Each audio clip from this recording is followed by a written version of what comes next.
Hey everybody, welcome to Sketchat. In today's episode, we got special guest Tom Tuttle. Hi everybody. And we've got today Justin and Art of Roy with us. How's it going? How you guys doing? How's everybody doing Good. today? Doing good. It's a good Sunday. I'm an old man, so I was falling asleep on the couch. And then I realized it's 3 o'clock. I gotta get up and get this thing running. Nice. Is that Conan you're working on there? This was my challenge to Aaron Lopresti when he posted his. Oh, I see. That's a nice, man. Conan. So I sat down and I said, get a couple of gray beards doing stuff. Where the heck is my remote? I just had it here a few seconds ago. Yeah, I'm not usually a fan of bangs on men, but Conan pulls it off. Oh, the bangs, yeah. Yeah, he does. You're right. I can't think of another character that does. No. Well, I went with the, I guess it would be the Gil Kane version. Well, you got to think who's going to go up to Conan and say, "Hey, I'm not a big fan of bangs." At least not on men. Right. Am I misremembering this? Does He-Man have bangs? Oh yeah. He's got a page boy. Yeah, he's got a bangs and that little curly cue at the bottom. I know he had like a little bob going on. I didn't know if couldn't remember if he had bangs or not. Yeah, I can't picture it. I guess he does. I know he wears like a pink shirt whenever he's Prince Adam. That's about the most defining characteristic, I guess, where he's just Prince Adam. So Well, that and the homoeroticism. Yeah. Which the pink shirt is part of. Right, correct. It leans into it.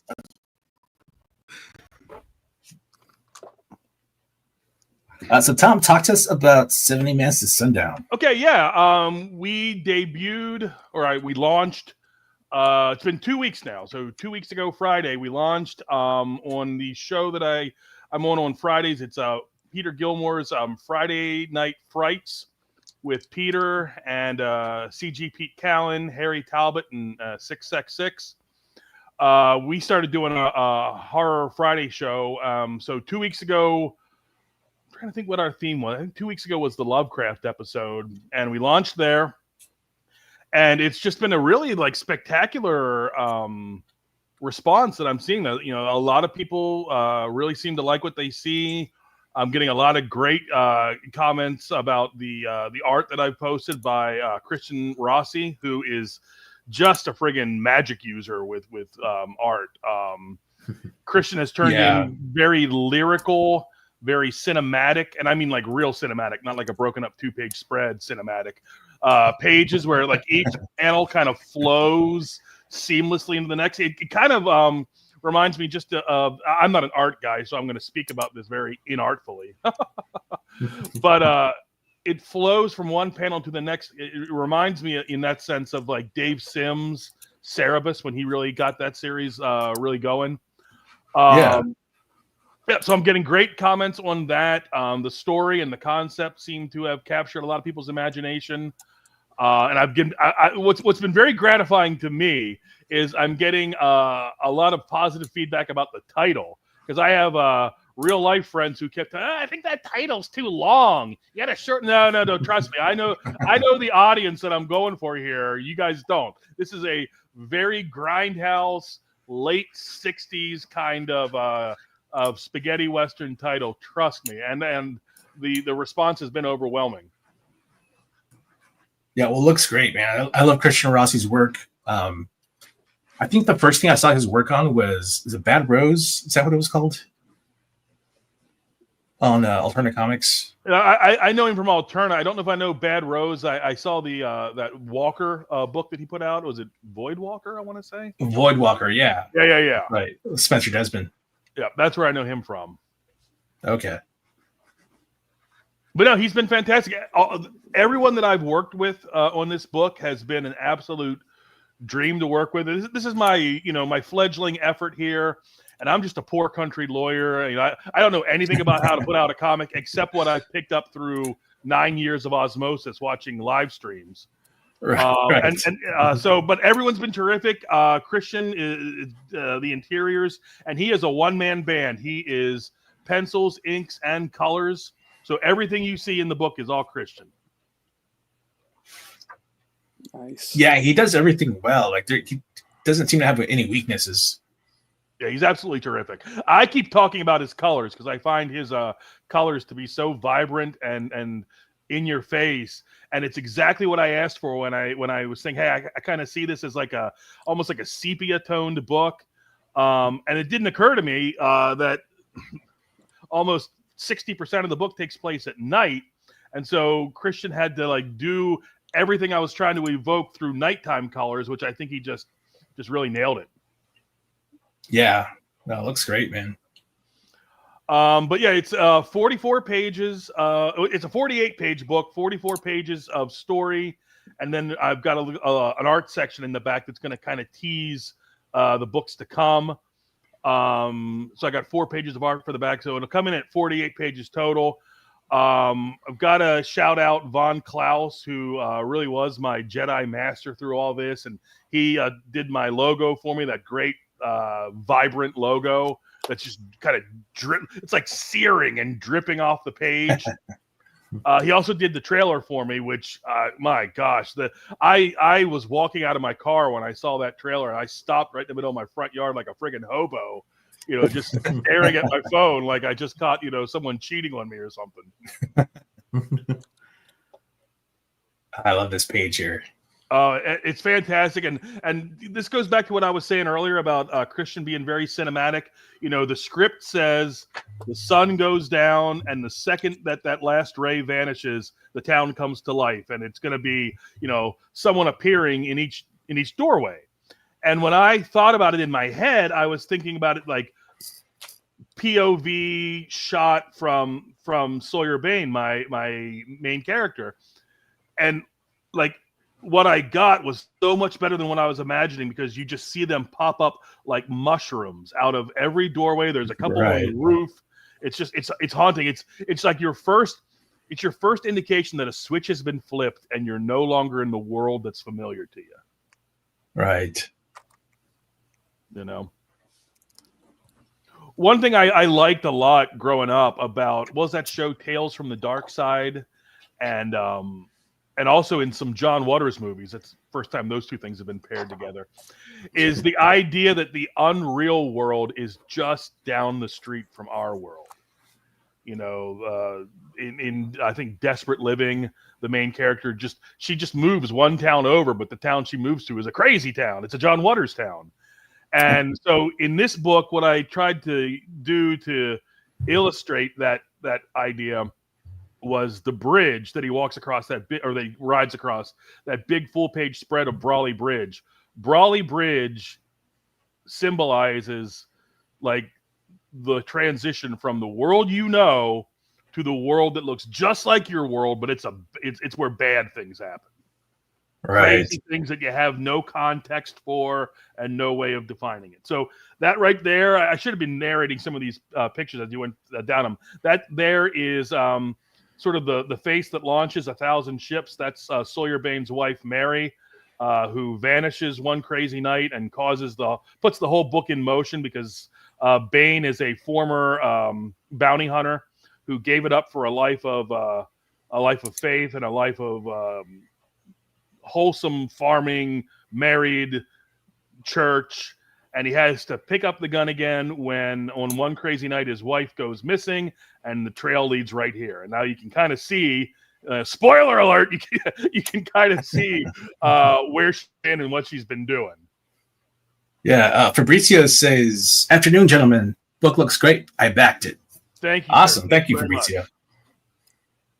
Thank you very much. Fabrizio is a great creator himself. I don't know if you're familiar with him, but he does H.H. Hoover. Yes, the vacuum cleaner. Yeah. The vacuum cleaner. That's the guy. That's the guy. I do have I think I have the first 2, maybe 3 issues of H.H. Hoover. Nice. So, but yeah, I can't say enough about the stuff, the logo and the trailer that Vaughn turned in. I'm featuring 2 covers and 2 different perks. This is a very bare bones campaign because I'm doing everything for the first time. So I didn't want to get, confused with, cards and prints and bric-a-brac and that kind of stuff. So it's just a 3 tier campaign. I did a color version and a black and white version. The color version is called the Grindhouse Edition. That's the one we've been looking at. And that features a very, very Grindhouse cover from Graham Nolan. And then the black and white line art edition, I'm calling it the Till Death Do Us Part edition. And that features cover by Peter Gilmore. Nice.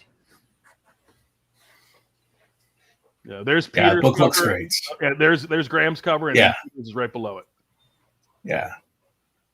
Yeah, it looks great. Yeah, it's been one heck of a lot of fun. I say this and I don't want to jinx it because I have a very real belief in the power of jinxes and curses and shablagoo and all that stuff. But so far, like nothing about this experience has been negative. I'm sure the negative stuff will come, but so far, don't say that. Yeah, I don't want to jinx it. But everyone's been great. It's great dealing with Graham, great dealing with Peter. I was referring earlier to the art section in the back of the book. It'll feature pieces from Vasilis Lolos, Dan Lawless, and a piece by Peter. And like everybody has just been so terrific to work with. Like I can't say a negative word about anybody. They've just been wonderful. Nice. So what inspired the story? The story came from my time behind the snack bar at our local cinema way back in 1994. I just graduated from school when I was studying for the bar exam and all that stuff. And I was, to make it a little extra, I couldn't get a law type job till I passed the bar. So I was making a little extra money while I studied at our local cinema. And this was right around the time, I'm going to say it was like late summer, early fall of 94 is when Pulp Fiction came out.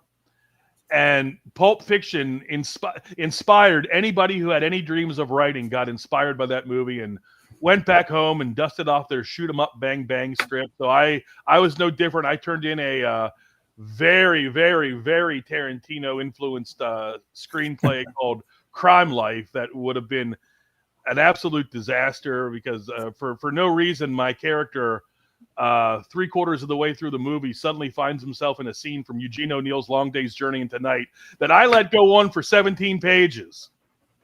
Wow. Yeah, so I didn't really know what I was doing, but the one idea that I came up with that stayed with me was 7 Amens Before Sundown. And at the time, the whole core of the idea was what would happen if a Wild West gunslinger found himself in a situation where he was facing vampires, because it would be another 20 years, almost 25 years before Stoker's novel came out. So my guy really has no idea what a vampire is. So it's a guy who's learning what this overwhelming force that's stacked against him is and what he can do to hurt them. And he's learning all that on the fly. And that's the part that kind of stayed with me is, having to fight something you don't understand. Yeah. No, that's great. So yeah, the idea had been percolating ever since. The idea of making a movie out of it died pretty quick. And a couple of years later, I was at a party where a very, very stoned friend of mine was telling me that cinema was dead, and the only true art form was video games, and I should turn this into a video game. And then I remembered that I know less about making a video game than I know about making a movie. So, the idea just kind of sat in a drawer somewhere until like the fall of 23. I was watching a live stream, and the voice in my head said, you don't know anything about movies or video games, but after watching live streams for almost a decade, I bet you know a little something about making a comic book, and what you don't know, you can ask somebody. Right. And that's we talk about, the community and all. That's the independent, the Comicsgate community of, just reaching out to someone and saying, hey, can I send you a message? And the guy says, yeah. And then you send him something in the DM and you say, hey, I want to do this, but when's an appropriate time to do that? Or, what's the best way to do this? And everybody has been just uncompromisingly willing to help and to do a helping hand or to just give some advice, or in the case of the guys that that I've worked with, am working with, actually be a part of the project. Yeah, I wish Jimmy Reyes and Rob Hunter had done that. Gone out there and actually asked a few good questions and listened to people. I mean, Yeah. The mindset that I've come into this with, and it's a mindset that served me well in this process, is, man, I don't know nothing. So anybody who tells me anything, they don't need to help me. So the fact that they're doing it, first, means you be appreciative of it. And second, listen to what they have to say. But I think a lot of people get into a jam of not wanting to ask for help. And that's rarely an attitude that's going to serve you well in anything. Yeah, definitely. Fabrizio has a question for you. Do you have any favorite Western comics, like Loveless or something else? Preacher was Western-ish for a child. I was just about to say, I would kind of say Preacher because not so much the story or the setting, but a lot of the archetypes and a lot of the principles and the themes that you would see in a Western are present in Preacher. I mean, people always talk about Garth Ennis just because he's like the Tarantino of comics. His scripts always, just pop right off the page, and he has some really effed up ideas that are never going to be boring, But right. There are themes that he returns to time and time again, and a bunch of them that are present in Preacher are the importance of fathers to sons, honoring your parents, honor, period. Like, a man's word should mean something, and you should stick by your word, even when it becomes really, really inconvenient. Those are all themes that are very omnipresent in Westerns and were on display in Preacher. In terms of like a traditional Western, I mean, obviously, if you like Westerns at all, you like Jonah Hex. Just a fascinating character with a fascinating look that captures you the second you see him, and is completely not on display at all in the movie adaptation. So, where's the scar? He's got like a little scar on his cheek, kind of like Donald Pleasance after he burned up in Halloween 2, but in Halloween 4 he's fine except for the scratch. Where's that jagged scar? But I like Jonah Hex. Jonah Hex, when I was a kid in the 70s, Jonah Hex was what you want for, or what you look for in a Western hero. And then in the 80s, when I was a teenager and kind of being a little kooky myself, they decided, hey, let's put Hex in the future. Yeah, why? Let's do a Buck Rogers thing with Jonah Hex, the least, the character least cut out to be in the future. Right. And then, of course, they, with the New 52, they returned to, I think, Weird Western Tales. Well, actually, no, Jonah Hex came back before the New 52, and then they switched over to Weird Western Tales. So I don't know if that's a total answer for Brizio, but I would say favorite character traditionally would be Jonah Hex, and favorite Western book, even though it's kind of Western adjacent, would be Preacher.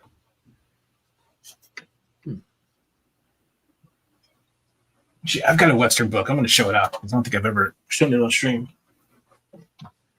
Put it up. All right. This is a Louis L'Amour book The second. that was made into a graphic novel. Was it the Sackets? No. It's called Law of the Desert Born. Here it is. Oh, isn't that handsome? Wow, that's a handsome looking book. Yeah, It really is. Somebody was asking about something like that online not that long ago. All right. Was it ever made into was one of his books ever made into a comic or a graphic novel? Yeah, I don't know. Is it black and I don't know white? how or many is there it- were. It is, man. It's ink watches. Check this out. Oh, that is nice. Who's the artist? It is Let me Yates. guess. Let me guess. Okay. Well, I already said it. Probably won't know, but it kind of looks like Epton. Steve Epton. It does. Yeah, it's Thomas Yates, and he took Yeats? over. Yeats. Or Yeats, yeah. Wait, isn't Tom Yates? He did a run on Swamp Thing for a while, Yep. right? Yep. Mm-hmm. Yeah. Yeah. Looks like a Steranko guy. Yeah. Steranko. Yeah. Was it Wrightson? This looks a lot like Steranko. Yeah, these pages are beautiful though. I mean, They really So are. it's all ink wash. it's all ink wash. Yeah. That's a pain in the butt to do, but the results are always good. Yeah, I can't imagine how long this took them because I mean this is a thick book. There's like lots of pages. Or you can do ink wash real quick. Because there's no mistakes. Whatever you put down, that's it. Right. Whatever it is, because you can't, it's ink, so you can't erase it. You can just whitewash. You can white it out. But that's about it. Yeah. The good news is you're done, but the bad news is you're done. Yeah. Right. I do a lot of ink washes. That's absolutely gorgeous. It really is.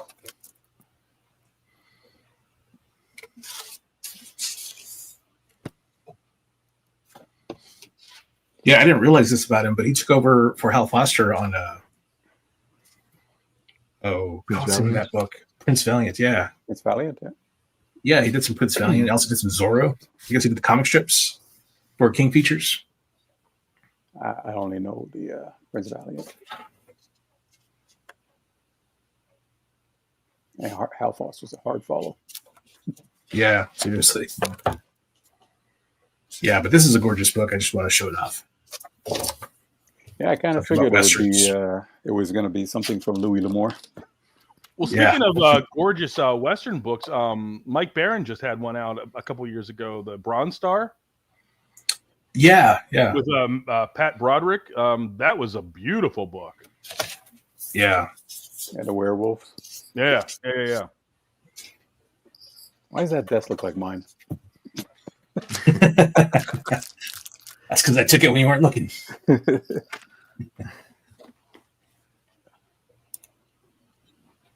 Let's see. Got Crenshaw in the house saying, "Hey guys, how's it Hey, going, guys. Crenshaw?"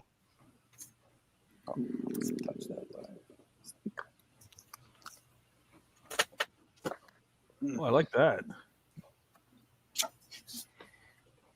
I like that art. Yeah, I don't. Yeah. It's been bugging me for a while. That's why I haven't finished it. Something about her face and her head, which is going to be erased right now. Oh, Don't fall in love with anything, Tom. Just yeah, I'm becoming when aware it's of time that. to get rid of it, just get rid of it. Yep. Women, Never look back. children, Never look back. dogs. Where were you a couple years ago when I could have used you?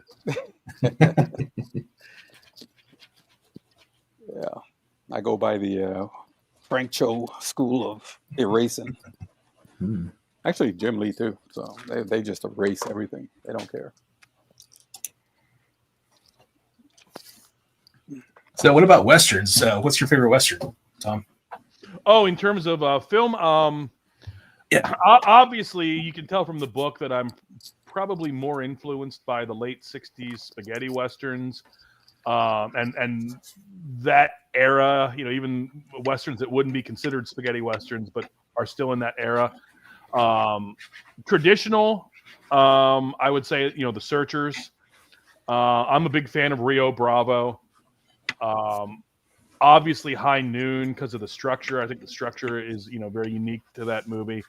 And then in the spaghetti westerns, I think what I like about spaghetti westerns more than traditional is the sense that the landscape is almost indistinguishable from a post-apocalyptic landscape. And just like a post-apocalypse setting in a western like the spaghetti western, you can really paint any picture on that canvas you want because everything is being invented. You know, in both a Western and post-apocalyptic thing, people are building a society out of scratch. So really, anything goes. You know, there's no limits but the imagination. And if you're a writer, you know, you can really just paint any story you want. You want to tell Hamlet, you can tell Hamlet in a Western setting. You want to tell the story of 2001: A Space Odyssey, be a little trickier, but you could do it in a Western setting. You know, just instead of black monoliths, you make them black gravestones or something. Right. Crenshaw says, as it happens, I'm running around in Red Dead 2 while listening. Awesome. That's a great game. There's a theme going on. I was listening to a little snippet of, was it Tarantino? And he was talking about trilogies. I guess he was asked a question about trilogies, and he said the most perfect trilogy ever made was not what you think it is. He said it was the Clint Eastwood, the Man with No Name trilogy. Man with No Name. Yeah, I'll agree with that. He said, because he said that people don't realize that's a trilogy. It's the same character. Yeah. They don't go out of their way to make that evident. I mean, if nothing, if for no other reason that Lee Van Cleef is in 2 of the movies playing different roles. So it's not necessarily a canon trilogy, although you could make the argument, but it's definitely a thematic trilogy. Yeah, I guess as long as the main character is the same guy, right? Or it works. And it's a good crescendo too, because the first 2 movies, just like Hitchcock's Psycho, were groundbreaking because literally no one had ever seen anything like that when they came out. And then it crescendos perfectly into The Good, the Bad, and the Ugly, which is a perfect film. Yeah. Yeah, that was his whole thing. He said that each film was better than the first film. 100%. So whereas most of the films you get, maybe the second film would be a little better, and then the third film just goes. Well, and nothing prepares you for the epic nature of Good, the Bad, and the Ugly. I mean, that's an epic. Yeah, and what I like about it is it's an epic for very simple, relatable reasons. It's 3 guys who heard there's some money buried somewhere, and they all want to get it. That's it. Yeah. That's all you need to know. Wasn't that the same story for It's a Mad World? Absolutely the same story. I mean, I call it like the Three's Company effect, or whatever you want to call Three's Company rule, that every plot in Three's Company was instantly relatable to any audience in any country, because the motives were always about trying to find money to pay the rent, trying to get laid, or trying not to get beat up. Right. And there's not a society on the globe that doesn't understand those 3 motivations. Same thing with Good, the Bad, and the Ugly, and It's a Mad World. A very simple motivation. There's money buried somewhere. Go find it. And I kind of keep my motivations in 7A Men's very simple too. It's a guy who's looking for his wife, finds her, kind of has some resolution to that plot, and then has to survive. There's in stories like the Odyssey, the going to the place where the battle has to happen is half the book. Then the battle itself is usually not a very big part of the book, but then the second half, there's always you have to get home now. And that's one of the things I liked about John Malin's the supplement to Graveyard Shift that everyone was talking about. The thing I liked about it was, more than any comic I've seen in a long time, it gave the impression the battle you have to go to save the universe is really far away, and you have to travel to get there. I think the Graveyard Shift guys, they were on that transport for like a year to get to the dimension where the battle takes place. So that kind of structure is kind of on display in my book. There's the journey to, the bad place. There's the sort of the resolution of what brings the hero to the bad place. And then there's the now you got to get out.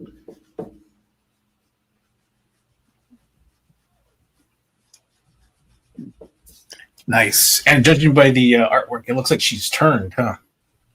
Yeah, she is not the lady that he once knew. Or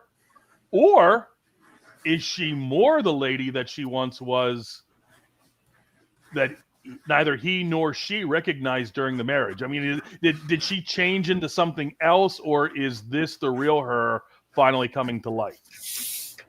I Well, see. isn't that a thing with vampires? It's all based on passion.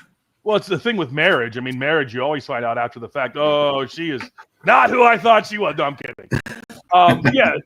Yeah, there's a real sexual component to definitely Stoker era vampires and adaptations of Dracula.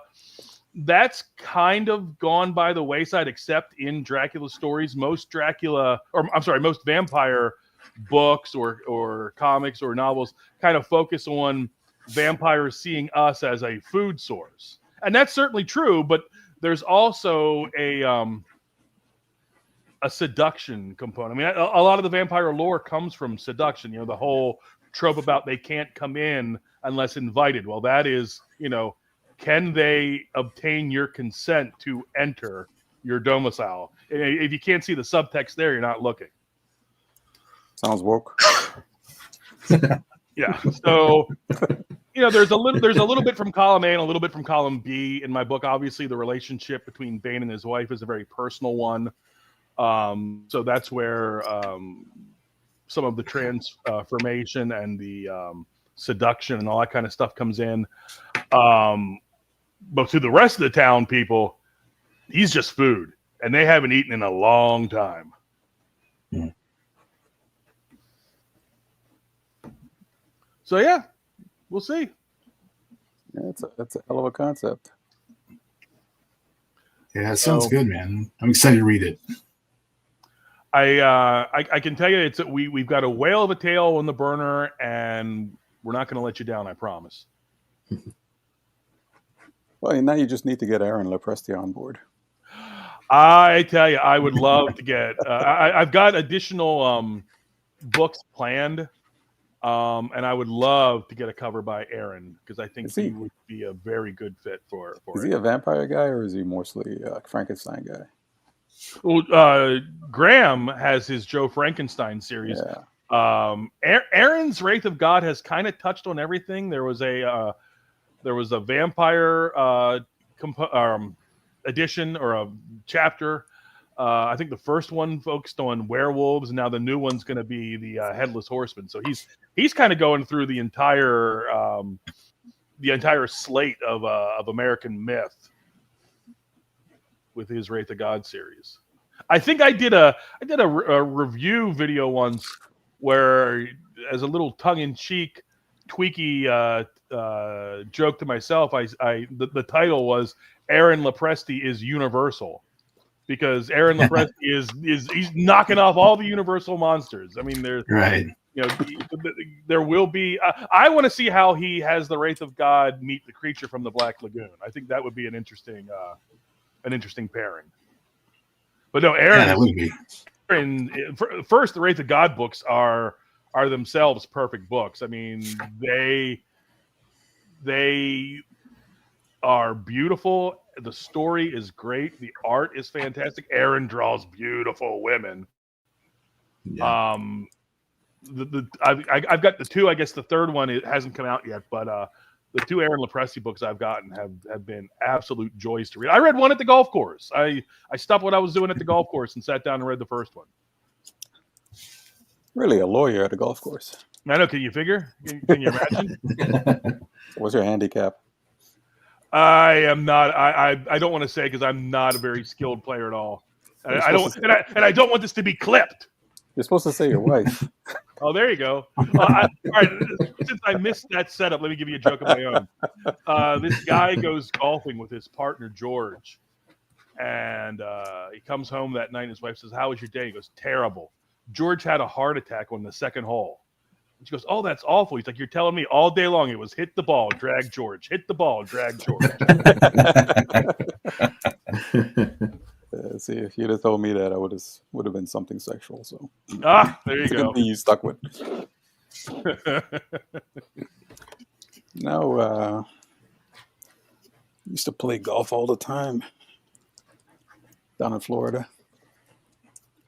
Yeah, I don't get out as frequently as I'd like to, and my game is not where it should be. Yeah, I managed to break par once. Ooh, Yeah, done it at Rolling Hills Country Club down in South Florida. I would like to go to the Bushwood Country Club and play with Judge Smales and Al Cernick from Caddyshack. Well, that's where they filmed it. Yeah. Oh, really? Yeah. I think part of it was filmed in Rolling Hills Country Club, and then the rest, I guess, they moved to California to film it. But when you get the big scenic shots with all the trees and everything, Right. That's all South Florida. That's all. I will have to visit because I've done a couple bucket list items in my life. I've been to the Friday the 13th camp twice. I've been to Dealey Plaza. I've been to the Bates Motel. It would be a real coup to go to the Caddyshack golf course. And to go to the concession stand and tell the guy, well, I ain't paying no 50 cents for no Coke. Yeah, I think the problem was what they wanted to do was like with the destruction and everything. Right. Yeah, they couldn't do that because of, I think they were going to have tournaments pretty soon, like the Masters would be coming through or whatever they had. The owners of the golf club. They wouldn't allow blowing up the course. Yeah. It's not that they wouldn't allow it because of that, but they didn't allow it because they had things going on pretty soon that reconstruction and rebuild wouldn't have worked out. What I like about Caddyshack, what I think is unique about Caddyshack is except for the scene at the end with the private golf game, except for the setting up of that game and the actual game itself, every other scene in the movie, you can tell that movie, you can arrange those scenes in any order. It's just a series of set pieces. If you had all the scenes like mapped out on a board on like felt, you could just rearrange the scenes in any order you want, and as long as you have the actual bet, the game take place after the setting up of the bet, it doesn't matter what order you tell everything else in. Hey, Peter Orchard Studio says, "What's up?" Hey, Peter.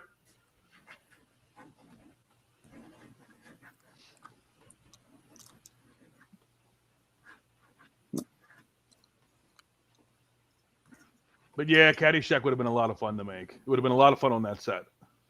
I understand there was a lot of Peruvian blue flake cocaine on that set. I know nothing about all that.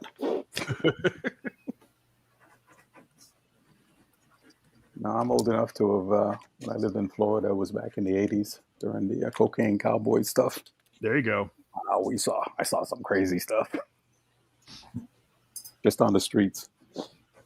Actually was weird. I was at the apartment where I was living, and there was basically a cocaine drug deal drive-by shooting. Oh. Two cars driving next to each other shooting at each other as they were driving down. Cocaine is not known for mellowing you out. Yeah. And it was funny because my sister knew, I guess her boyfriend knew some really shady people. And one time this guy pulled up. And you remember the woman in that movie Scarface? Remember the couple in the hotel? Where they used the chainsaw on the guy's face? Oh, yeah. These were basically the black version of those Spanish couple, that Colombian. Okay. This guy, his wife, walked into my sister's apartment with a bag, and in the bag was some kind of small-looking Tech 9 Uzi type thing. Oh man! Wow. She was the stick-up lady, and outside they had a Mercedes-Benz, one of those cheapy I-90 ones, way back then, back in like '84, and it had like the bullet holes going like along the side of it. It was all like plastered and puttied up, and it's like, holy crap. And I was an innocent. I just came from Canada. I didn't know anything about any of this stuff. Yeah. Are you Canadian, right? No, I'm Jamaican, but okay. I lived in Canada at the time. I just came snuck in through Canada. No, I lived in New York before that, back in the 70s. Peter Orchard says 7 to 8 Mans Before Sundown is one of the coolest names for a comic.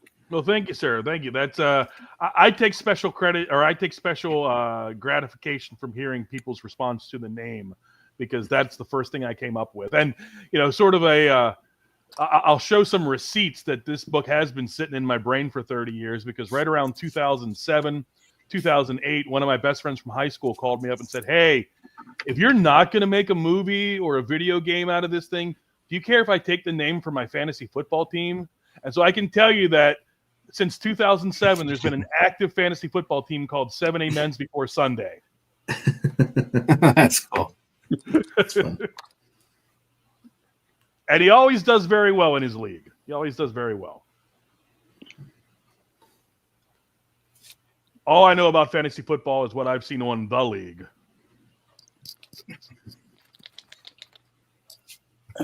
Yeah, I used to play. I don't play anymore.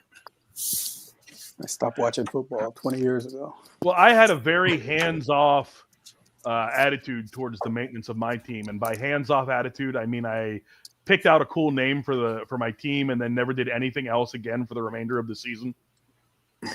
Yeah. Apparently, it's more involved than that. Yeah, it takes too much. It's too much effort, too much time. It's a lot of it. If you're really into it, it can be a passion. Like Norman Bates said, what hobby is supposed to pass the time, not fill it. But if you're really into it, it can fill your time. But if you're not really into it, it's just a lot of work, man. I work hard enough for work. I don't want to put a whole lot of work into my recreation. Right. Yeah, you got to keep track of who's injured, who's been benched. Oh, that's too much. Yeah, it is. And already, this just sounds exhausting. Yeah. I'm not their coach. Am I getting paid for this? Why am I doing this? Right, yeah. That's always a good question to ask, period.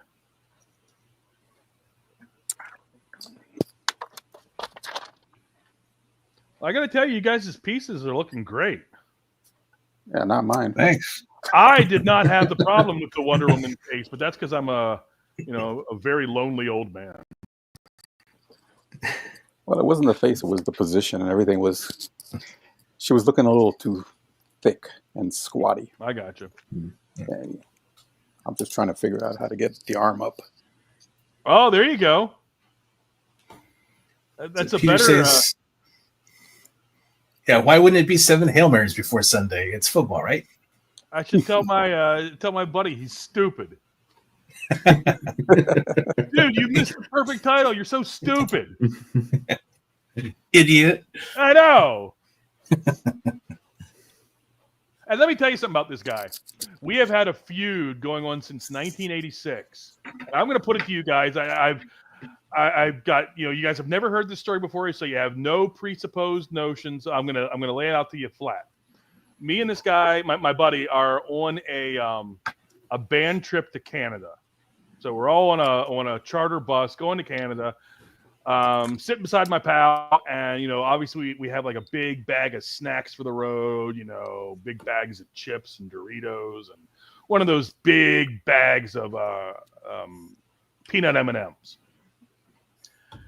So I go in at one point to the bag and reach for the bag of M&Ms, grab it by the corner that's closest to the top of the bag. Okay, and this corner is itself sealed.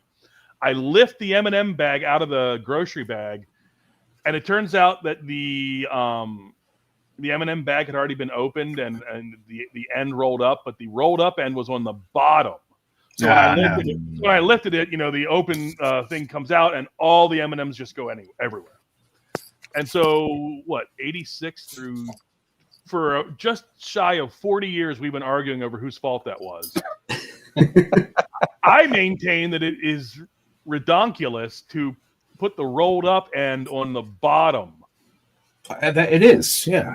He maintains that I should have been more careful about which end I grabbed when I picked the thing up. And that has been an ongoing debate now for 39 years. So I will throw at him the fact that not only was it his fault that he spilled those damn M&Ms, or that those M&Ms were spilled by someone, But also, he totally fucked up the name of it. Can I say the F word? Go ahead. You already did, so go ahead. All right. Well, I'll say F. Plus, the guy totally effed up the name of his fantasy football team. And to the YouTube gods, it was my fault that I said that. So if you got to punish anyone, punish me. But YouTube has a rule where you have to wait how many minutes before you can curse or something like that? Oh, man. It used to be 10 seconds, but I guess maybe they changed it recently or within the past couple of years. Well, what I meant to say is I was thunderstruck, and I coughed when I said it, and so it caused the consonants to be all jumbled up. And to Peter Orchard, they were peanut M&Ms, which at the time were the best. Those are good.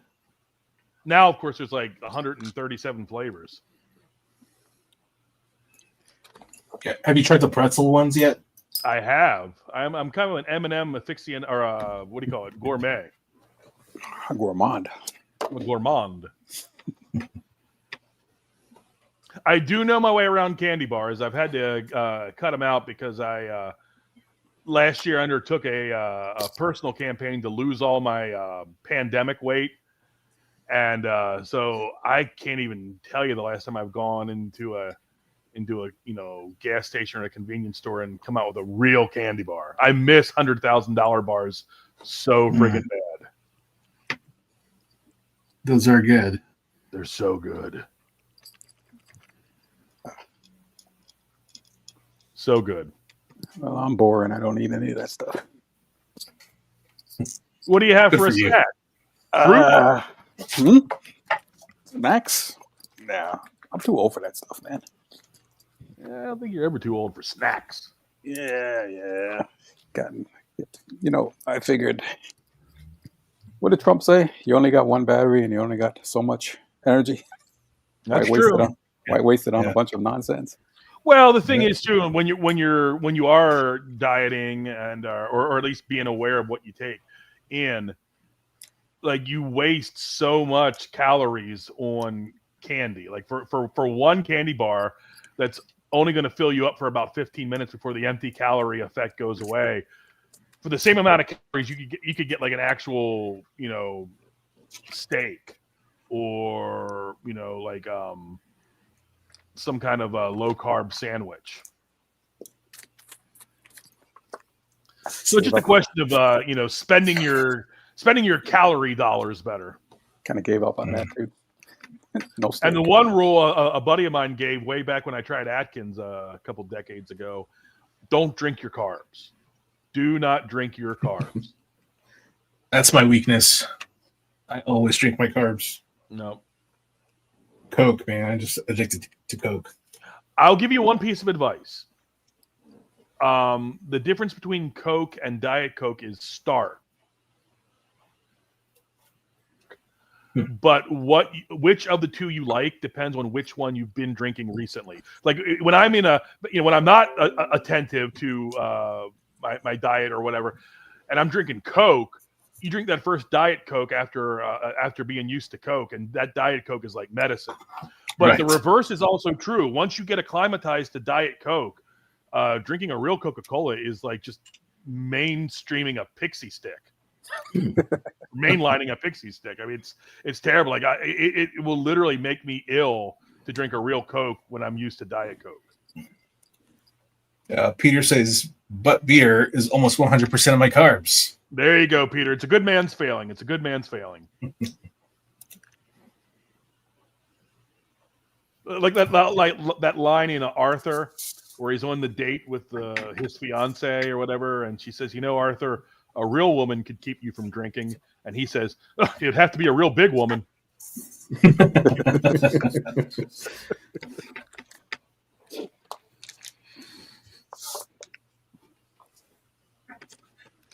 What happened to Dudley Moore? He passed already? I'm pretty sure he's dead. He got really messed up. Illnesses. Oh, really? I didn't know that. It was like, I think he was an actual alcoholic in real life, if I'm not mistaken. he looked like cirrhosis. I mean, he was in a wheelchair. The last picture I remember seeing him. Oh, wow. Hey, but he's got no complaints. He got to mess around with Bo Derek. So.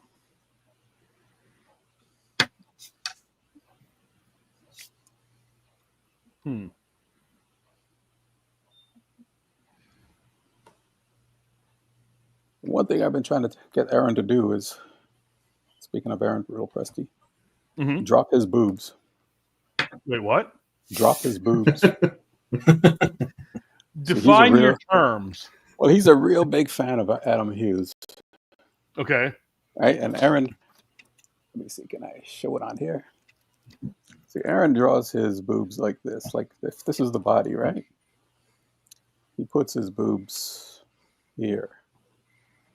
And he does them like that. Whereas, I got you. Adam Hughes puts them down just a little bit, but he puts that little curve underneath. And then he goes over the top. But he puts a little bit of drop underneath, like a little, just that underneath. Where Aaron just kind of makes it look like a half a grapefruit. Just a little touch. You'd be surprised just how, because if you look at Adam Hughes' stuff, he's got really long necks and a really small body and then shorter kind of legs. So the way he does it, it's like, you see those boobs and it's like, he's got them in a weird place, which makes them look much sexier than just two half of circles. I'm with you. It's a tricky thing. Mauricio says, I keep track of the calendar year based on which Reese's cups they offer. I'm kind of that way with my local coffee shop because they are very adherent to changing their seasonal offerings. So, you can tell when March is coming to an end when they go from the St. Patty's Day offerings where there's green mint in everything. Now we're in the spring offerings, so it's kind of Easter themed. And then you get the summer. Of course, the fall will be pumpkin spice everything. Yeah. Let's see. Peter says Cadbury eggs are on the shelf, so it's got to be Easter season. Well, those things have a shelf life of about 1,069 years. It's the same ones every year they put out. That's right. They do whatever ones are still in the bag. They just bring them out to the front shelf. All right, now which one's got the better candy? Which holiday's got the better candy? Easter or Halloween? Oh, you do ask tough questions.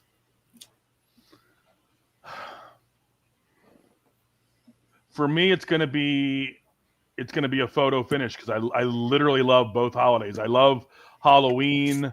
I'm a big fan of scary stuff, obviously, and Halloween is kind of it's a holiday for kids, but it's also kind of a dress up, holiday for adults. And as an adult, it's nice because that's where the Halloween costumes go to the word "sexy" in front of anything. You can go with the sexy nurse, the sexy cop, the sexy school teacher.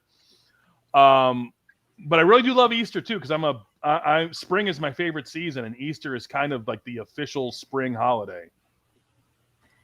So it's a photo finish for me on those two holidays and their candy. I'm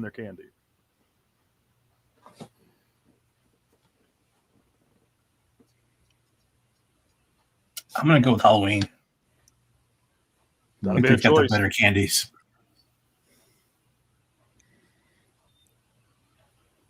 Probably also say Halloween. You get more. I think you get more variety in Halloween anyway.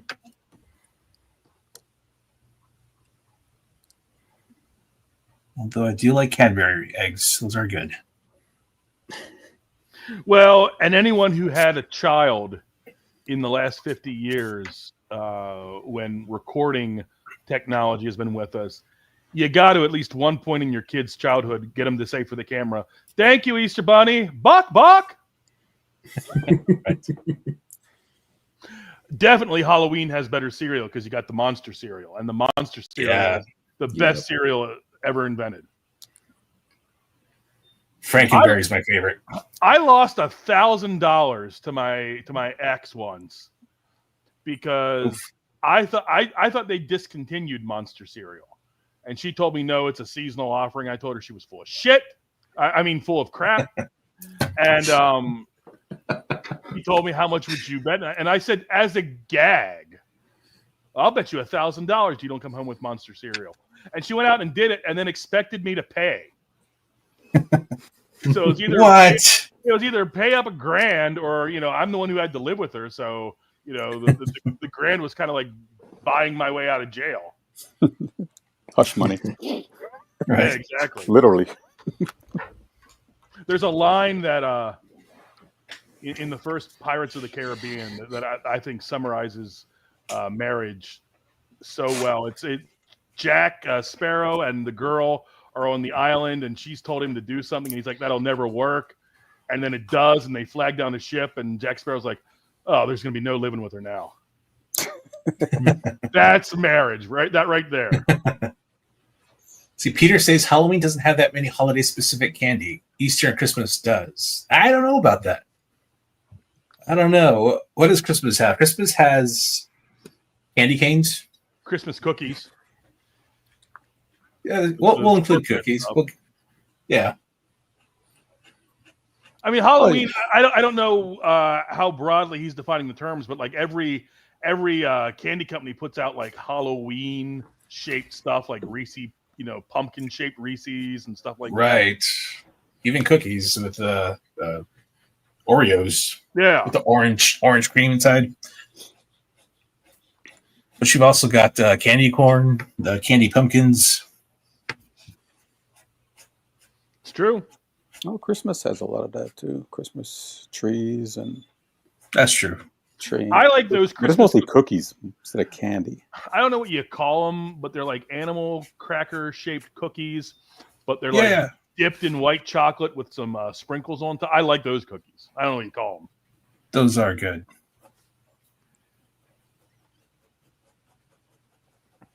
I do not like eggnog. Eggnog makes me sick. You heathen. Well, this is going to be such a weird reason to hate eggnog. I mean, plus the taste, but like eggnog is a colloid. I learned that term in college chemistry. Like colloids are liquids that have like solid masses just dangling in the milk or in the liquid. Like milk is a colloid. And ever since I learned that, I don't know why that word just freaked me out, but I can't drink anything that I know has like solid stuff in it. I don't blame you. I hate pulp and food and my drinks too. There you go. There you go. Now you messed up, man. No, I messed up. I'll tell you one thing that'll make you sick. When I was working for a firm when I got right out of school, and one of the elder partners had me over to his house once, and they made limeade with pulp. Now that I don't mind. Oh, it was the grossest thing I'd ever had in my life. As weird as that sounds, because I like chewing on them. Yeah, it was terrible. It was like walking through a bush or something. It was awful. I'm scarred from it. I mean, everybody involved is dead now except me. So yeah, I don't eat. I got the last laugh. I don't eat bacon for the same reason. I like bacon. I'm not one of those internet guys who like claims bacon is a religious experience. I like bacon. I like sausage better. Like in Canada, the way they cook bacon, and we're talking American bacon, not Canadian bacon, which is just basically pork chops. They don't cook it all the way to crispy. Oh, that's your problem. So it's a little bit, A little chewy. No, it's just it's half cooked, so it's still flopping around. It's greasy. It's they just plop it on the plate with. It just looks like fleshy tongue or something like that. If that's been your bacon experience, I don't blame you for taking that position. Yeah, one day I ate it and I puked when I was like 9 years old, and I've never eaten bacon since. Just like scarred you for life. Oh yeah, I was like, oh. And then American bacon is just shoe leather. Yeah. Like, what the hell are people eating here? I've got such a low threshold for those internet guy debates, like.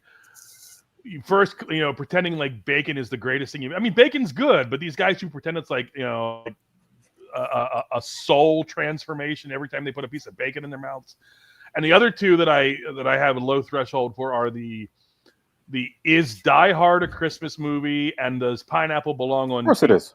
Because the answer to both those questions are this is America anything you want to put on your pizza belongs on your pizza, and whatever you consider to be a Christmas movie is a Christmas movie for you. No. We're gonna have a fight here. Here you go. Pineapple does not belong on pizza. I have had ham and pineapple pizza. It's not like top of my list. I like a New York style with the pepperonis that form little cups, almost like Detroit style pepperonis. Oh yeah. But I have in my time had ham and pineapple, and it is not gonna make you clutch your throat like Bela Lugosi and run out of the room. Now I'll tell you what is gonna do that. Anchovies did not treat me well. Anchovies were way too salty for the rest of the I love anchovies.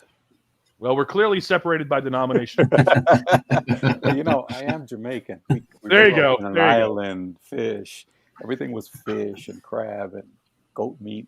When you're in a poor country, poor third world country, the best foods you can eat are like the pieces that you throw away. Right, sure. Yeah, it's tail, it's hooves, beak, head, eyes, tongue, stomach. So everything is over spiced. Okay. To basically kill the taste of anything you're eating. That makes sense. I like that. Yeah. Yeah, when you go to like any third world country, I mean India, any of those places, the reason why they do it is because they're basically eating garbage.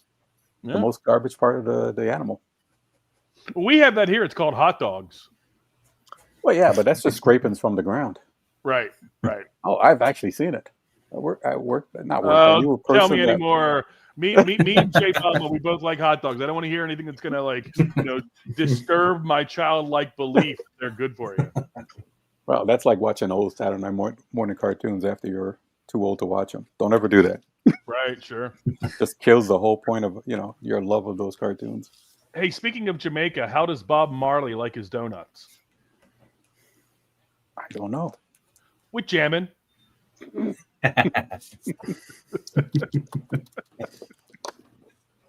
I told that joke.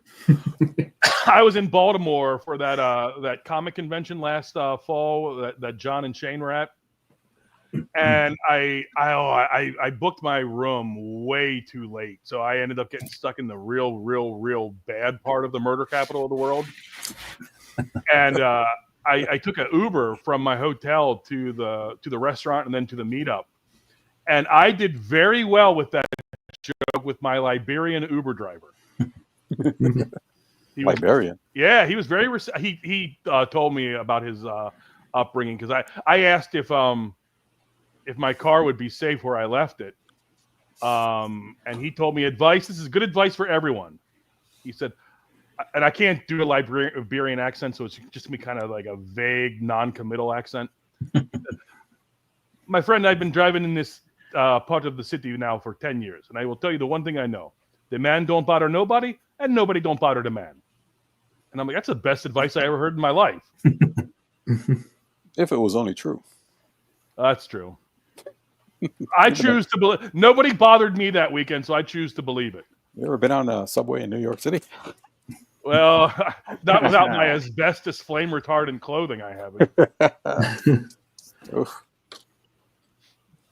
When we were kids, I used to live in the Bronx. Oh! Back in 1977. We were there for the blackout. Right. And, I was just from Canada. This is my first time from Canada. So I meet up with all these hooligans and hoodlums, in there. And they got us doing all kinds of crazy stuff just to follow the pack. We used to jump from building to building, between buildings. Oh. Yeah, from apartment building, you run across the roof and do a daredevil. Oh man! Idiotic stuff, No, wait. Summer of '77 in New York, isn't that the Summer of Sam? Yep. So the Summer of Sam, you guys were running across rooftops and you didn't do no vigilante stuff. What the hell, man? Oh well, that kind of happened too. Not vigilante, but we saw a cop execute some guy.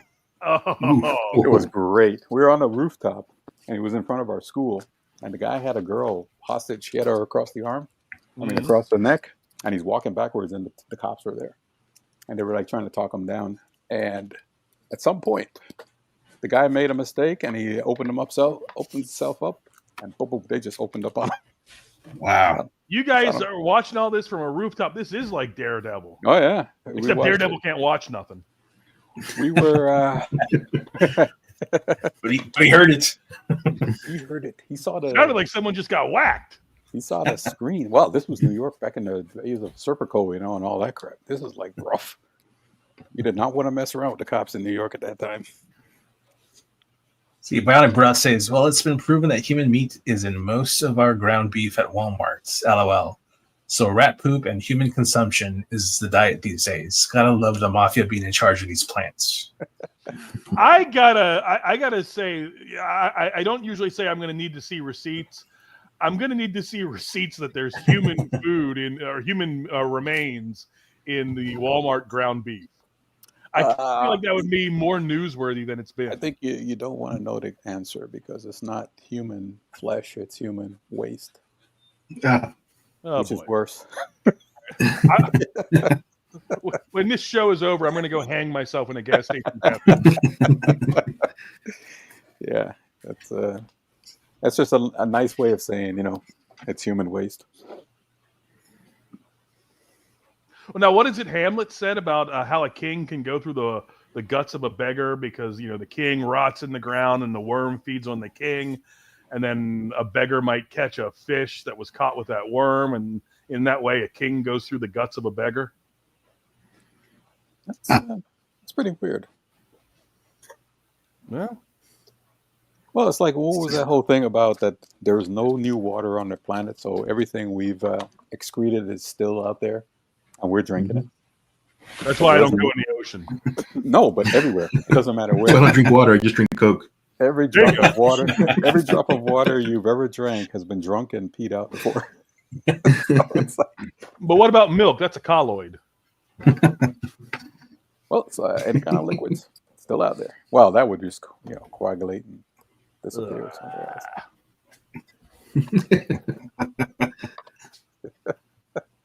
This has been a traumatizing stream for Tom. It really has. There's a lot of stuff I can't eat anymore now. Yeah, Anyway, 7 a.m. before sundown. Yeah, let's talk about the book. There's absolutely we have been. no, We've been talking about people eating and there's absolutely no human excrement in the book. No human beings were killed to make this book, except within the context of the book itself. But we haven't watched the trailer yet. Let's watch Vaughn's trailer. Oh, I can't play. I can play it, but there's not going to be any audio to it. Okay. Yeah, I tried opening it up with the what's it called? Google browser, but it didn't pop up. Would he be able to play it and you on your end? Yeah, Tom, if you want to pull it up. Well, that's the rub that I don't know how to share things yet. Shane tried to teach me when I was on Pimp My Comic, and my right hand in the air, I listened to what he was saying, and then the minute he stopped saying it, I didn't retain any of it. And then later later in the show, he asked me to bring it up, and I did the thing I do with my son in the thermostat. I'm like, I can't work it. I can't find the button. The button's not working. I'm hitting the button. It's not doing anything. Yeah, I think my button's broken. I think my button's broken over here. So, but I encourage everyone if you're visiting the campaign page, check out the trailer because can you get sound if you do it on YouTube because I put the trailer on my YouTube. Yeah, I can do that. Okay. But yeah, I'm still very much it's only like in the last week that I've got a equipment that makes me look and sound like I'm not in or on a 2006 flip phone. I for the first couple streams I did, I used the onboard camera that came with the camera, and it looks like I've got a burner phone.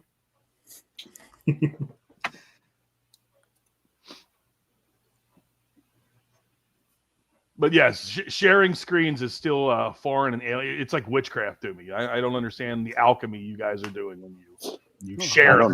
I don't know how to do it either, so don't look at me.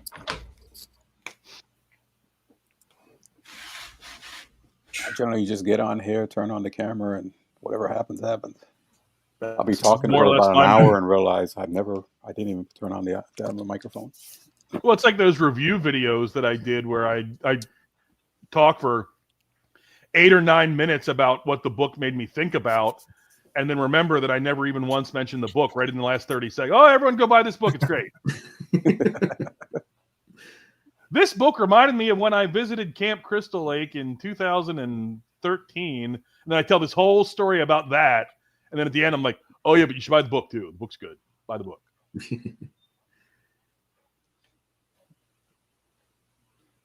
What's your YouTube channel called? I'm like looking you up. Tom Tuttle's Traveling Salvation Show. Okay.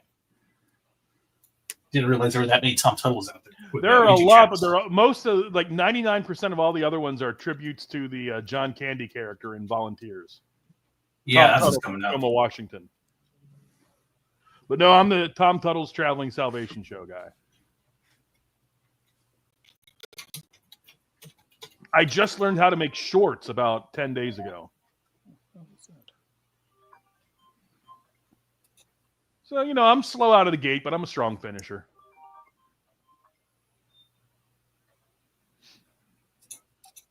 Okay, I got it. Pull it up. Yeah, I think it's the most recent video I've put up.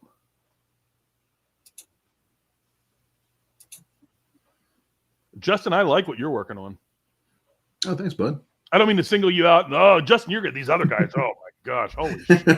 No, you're all good, but Justin's just caught my eye. Thanks. All right, here we go. Okay. You get audio? Yep. I can hear it.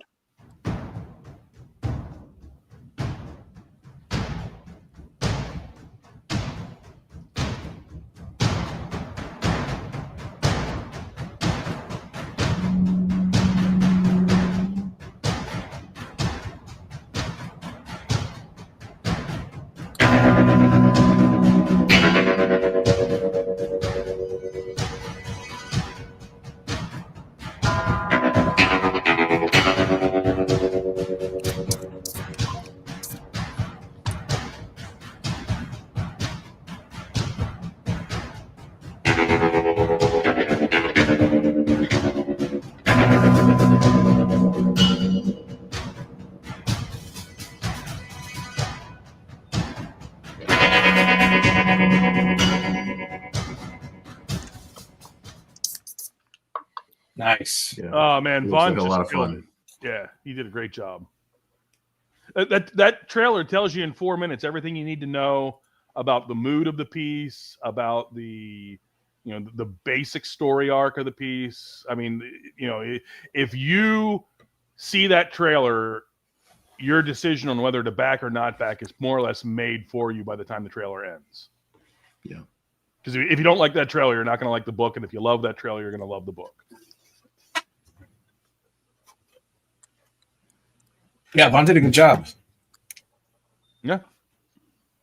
He really understood what I was going for. We talked early on, and he got it instantly. And then because I am I'm total Lord of the Idiots. I did not send him the artwork to make the trailer until literally the last possible minute, like the night before I was launching. And Oh, wow. In the space of however much time I gave him, something like 9 hours, he cranked that out. So he is just a miracle worker, which is actually comparable in more ways than one, because his shepherding me through the campaign process was a lot like Annie Sullivan sticking Helen Keller's hand under a faucet and saying, "That's water, Helen. That's water."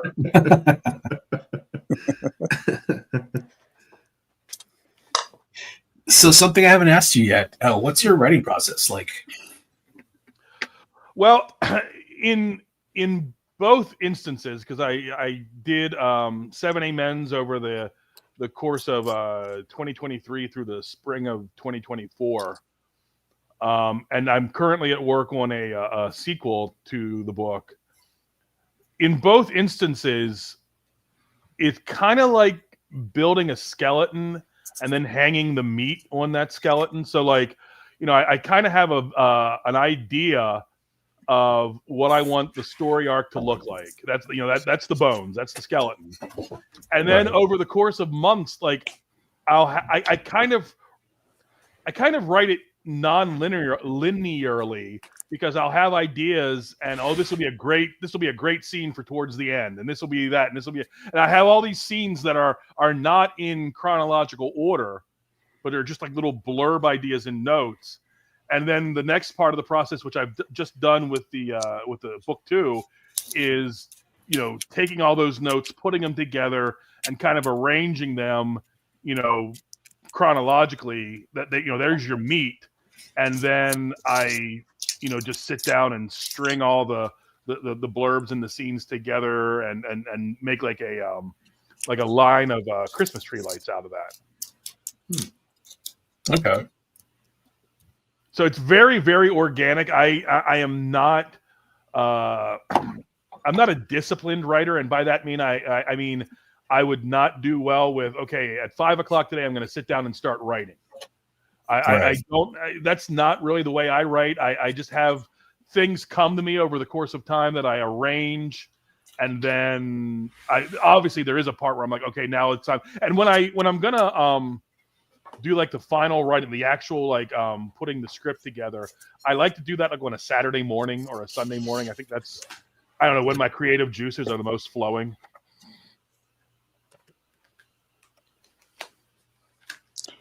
And people like to complain that, you guys can't get the books out, and they don't realize how hard it is to write something and then to draw. Yeah. And worse, draw and write at the same time. Oh yeah. I could not do what you guys do. I have no ability, no skill for excuse me. Bless you. I have no skill for art or for drawing of any kind. I was at a bar in Philadelphia. It was right after the 2014 Wizard World, and it was me and Ethan, and we were both pretty drunk, and I was wine drunk, which is a weird drunk for me. Getting drunk off Cabernet is it's a weird drunk for me. But he had the idea we should draw each other. So he came up with this cocktail napkin with just a couple, very, very minimalist, just a couple of lines that immediately suggested me. Like you could look at that and say, oh, that's Tuttle, And my sketch of Ethan's face looked like Doonesbury cartoons had sex with Egyptian hieroglyphics. So yeah, I do not have the skill at all.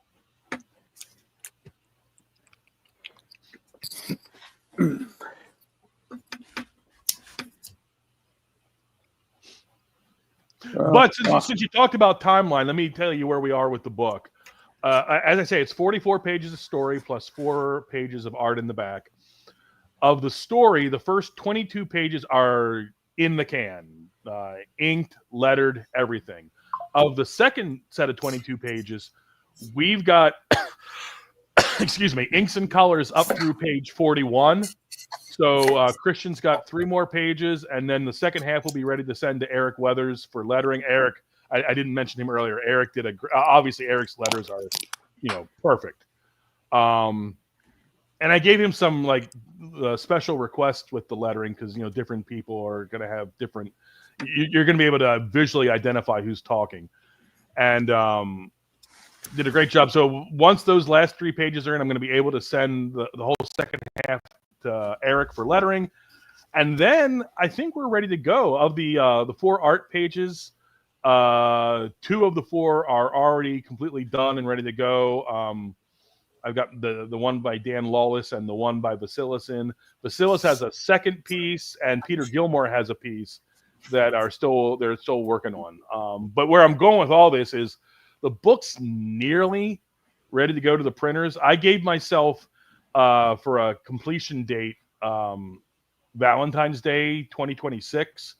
I did that purposely to give myself some breathing room because I'm cognizant of the fact that this is my fledgling effort and there's probably going to be something I'm not anticipating.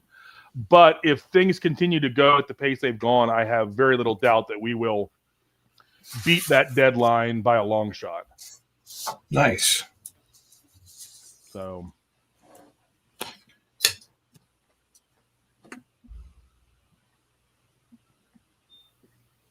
yeah, how fast is Christian? I'm curious. I don't have a gauge really to compare him to others. I'd say he typically sends me pages in like 5 to 8 page increments, and there's usually I would say at least a couple weeks between batches. So yeah, quick. One thing I learned, and I think this is another like little life lesson from a guy who's doing it for the first time, is if it's going to be the kind of thing where you're utilizing other people, reach out to them as soon as you can. Reach out to them well before you're going to need them, because first, contacting someone and saying, "Hey, are you in the middle of something right now?" Everyone is always going to be in the middle of something. Yeah. But if you reach out to them well in advance, long before you need them, that gives them the ability to, find a slot on their calendar when they can fit you in. And from your perspective, if you've talked about price with them during the initial conversation, it gives you the opportunity to get the funds together so that, when they tell you we're ready for you, you can pay them right away, because you want to be able to pay people right away. You don't want to have to wait, or you don't want to have to make them wait, I should say. Right. And so, in terms of speed, Christian has been terrific. And, here we are, 2 weeks after launching, and we're 3 pages from the end. So it's worked out perfect. Nice. Let's look at everybody's drawings. Justin, I'm going to put you up here. Yeah. All right. Oh, nice. It's a Hellboy Ghost Rider. I like that piece. Let me see if I can adjust this. It looks like I got to get a new camera. I've got these weird, like, dark lines through my camera there. But anyway, yeah, that's what I'm working on. That looks good. I like it. Thanks. See Roy. Wonder Woman. I'm sure it'll be awesome once he's done. Everything he does is. Yep. Beautiful.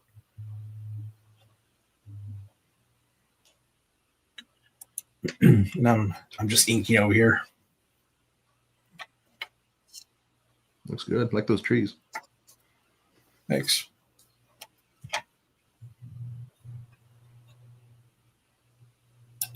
That's very nice. Thank you.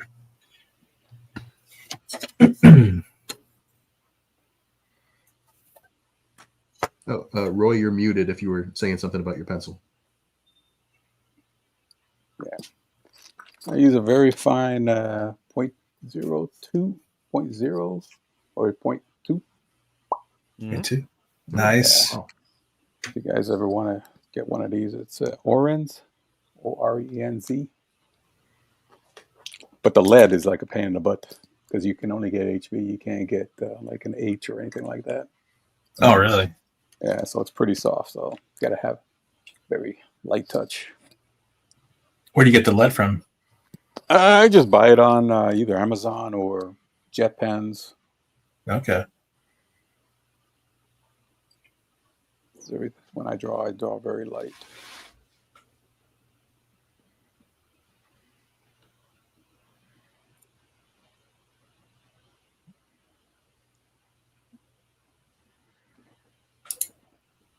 And I jump looking good. All you guys are looking good. Oh, thank you. Very handsome. I showered today just for you guys. Aw. I actually shaved. Aren't we a handsome bunch? Tom, what about horror movies? Tom, what's your favorite vampire movie? I'm a big Dracula fan. I did Dracula last fall as I do a theme every year for Halloween. It's just kind of like the genre that I focus on in terms of what I read and what I watch. And last year was I called it Dinner with Drac. So I watched every version of Dracula that I could get my hands on, and Nosferatu, the 3 versions I could find. I'm a huge fan of the Bela Lugosi movie. I think the Bela Lugosi movie is breathtakingly beautiful in every. Like I think you could literally just close your eyes and pause that movie at any spot, and any spot would make a great poster. Yeah. I was lucky enough. I have two connections to Dracula. I was lucky enough when we went to Universal Studios LA to find the setting. We did the backstage tour and find the setting where they shot the scene in the beginning when Renfield's carriage shows up to the Bavarian Inn or whatever, and the innkeeper's telling him, "No, you mustn't go to Dracula's castle." I got my picture taken there, and then my biggest claim to fame is I'm sorry, that was 2013. 2014, I was at an autograph show. Wait, maybe that was the same trip. Yeah, I'm sorry, I'm already lying here. That was the same trip. It was 2013. I was at the LA autograph show, and I got the chance to meet Carla Lemley, who was at the time the only surviving cast member of that movie. And also her claim to fame is she has the very first line of spoken dialogue in a horror talkie. She's the one in the carriage with Renfield who's like reading aloud from the visitor guidebook. Obviously, I'm not going to say she got the job because of this, but her uncle was Carl Laemmle, the founder of Universal. So got to meet her in the fall of 13, and then we lost her like 7 months later. She passed away in the early summer of 14.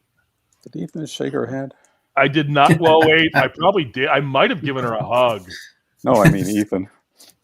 I don't. He'd met her before. He'd met her before, so I don't think he did. I think this time she was free of the touch of death. But yeah, so I've got kind of like the prized DVDs in my autograph collection. I've got Carla Lemley's autograph on both of my collector's editions of the Dracula DVD. Nice. So that's going to be a hard one to pass up in terms of my favorite vampire movie. But other good ones are we were talking about like modern vampire movies and how they've kind of taken away the sappy romance and the seduction aspect of it in favor of just apex predators hunting food. And the best of those would be like the first Blade. Near Dark is a good movie. And I think visually the Bram Stoker or the Francis Ford Coppola Bram Stoker as Dracula is a good movie. Visually, I watched it again last fall, and it didn't really hold up for me in terms of the movie itself, but it's still a lot of fun to look at. Coppola, who's not usually a special effects guy, did a lot of really nice artistic choices with that film. Yeah. But favorite horror movie of all time has got to be Halloween 3 Season of the Witch, because that movie is absolutely insane. And that might be the first R-rated movie I ever saw, because I saw it and Creepshow pretty close together, and my story for both movies is the same. I bought a ticket for some movie, then snuck into the auditorium because my parents wouldn't let me go see a scary movie. Right. And the people who work the tickets aren't going to back in those days, aren't going to let an unaccompanied kid go see an R-rated movie. So I snuck into Creepshow and I snuck into Halloween 3. I can't tell you which was first, but whichever it was the first R-rated movie I ever snuck into. And man, I just thought Halloween 3 was completely insane. Like, people who bitch about Halloween 3 don't know what the hell they're talking about, because what else do you need from a horror movie that's not contained in Halloween 3? Right. And it passes the Tom Atkins rule in that he's in it. It's an odd movie. It is. It is. And the villain in that piece, Connell Cochran, the owner of the Silver Shamrock toy company, is such a great villain, because in a way we wouldn't see again till Anthony Hopkins and Hannibal Lecter. He was just chewing up the scenery. There's rarely been a villain who's so in love with being a villain as Connell Cochran or Hannibal Lecter.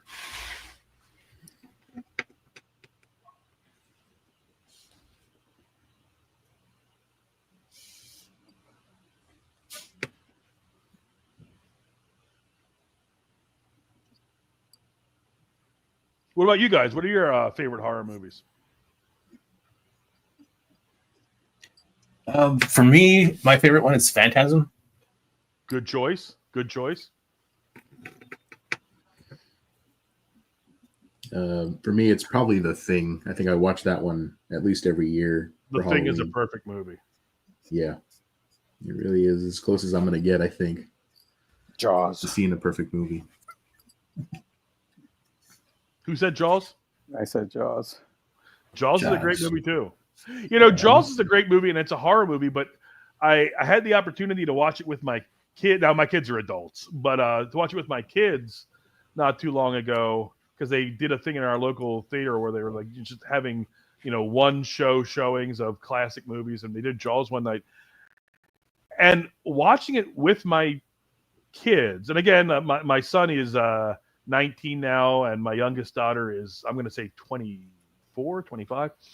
But still, they're your kids. And so watching it with Jaws, I was like, I hadn't realized just how wholesome this movie is. I mean, it's really, it's a horror movie in some aspects, but it's really kind of like a boy's adventure story in a lot of other aspects.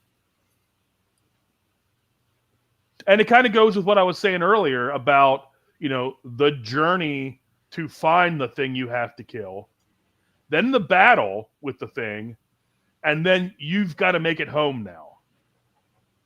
You know, That's also every kung fu movie out there. right?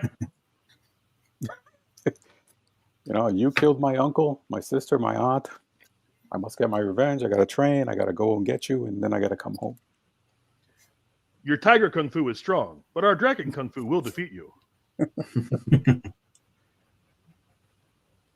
Yeah, the hero's journeys. That's why it. boys. That's a boys' thing.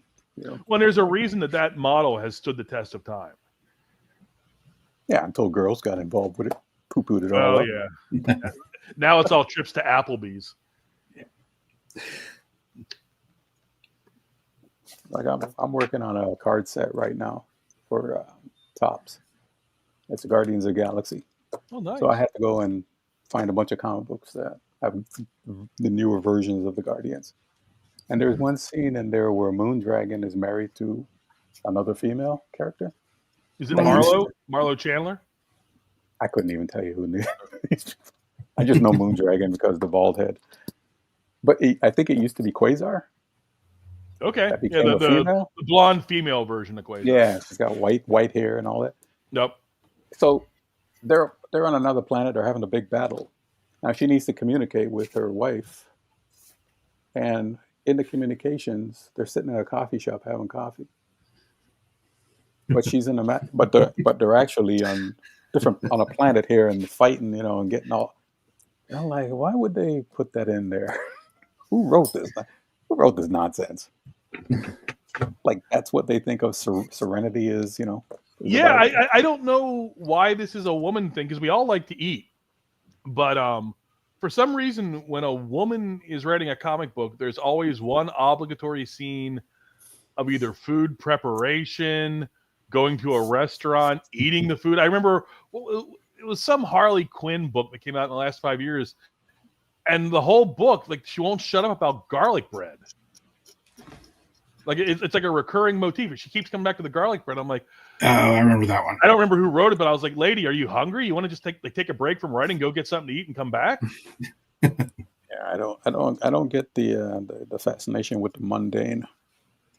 Now I'll take Harley Quinn talking about garlic bread, 7 days a week over Harley Quinn passing gas. I don't know whose idea that was. Well, That I'm going was to defend weird. that. Okay. They did it in the cartoon. Okay. They did it in one of those Batman adventure cartoons with Robin. It was with Nightwing, Harley Quinn, and they were looking for what's her face, the Green Girl, Poison Ivy. Poison Ivy, right? And she was hooked up with another alien tree kind of creature. Mm-hmm. So they had to search them out. So they were going from one place to the other with Harley in there, and Harley was like, "I have to go to the bathroom," and Batman's like, "No." And I think Nightwing was saying something like, "Let her out." And then she goes, "I got to go real bad." And then she just lets one go. And in the scene, Nightwing starts freaking out, and Batman goes, "Smells like victory," or something like that. See, that scene is not warming me up to the attraction of passing gas and No, but I'm saying they had precedents. It's like, well, I get the precedent, but it's a bad precedent. yeah, I know. I was like, what the heck? And then they go into a bar, and this movie I think had nudity in it too. Was this one of the they called the DCAU movies?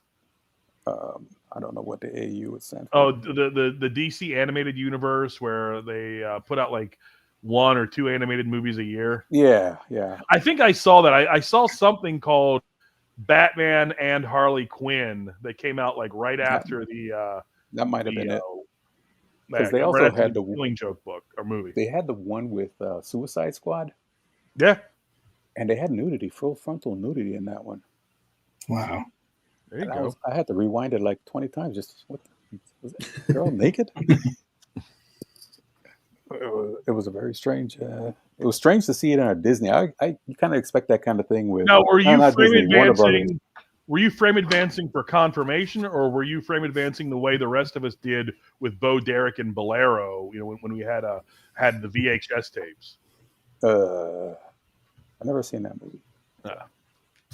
Because we were frame advancing back in those days too, but for a whole different reason. Well, this was online, so it's a digital. You can just stop it exactly where you want to see it. It's like, right. Like, what the hell was that? Because I kind of expect that from Marvel movies, but I wouldn't expect that from a DC. You didn't have nearly that precision with a VHS recorder. No. But you can always tell where it was when you start playing it normally. True. The spot was rough. That was all, it was all the tape fuzzy was and worn through. Yeah, exactly.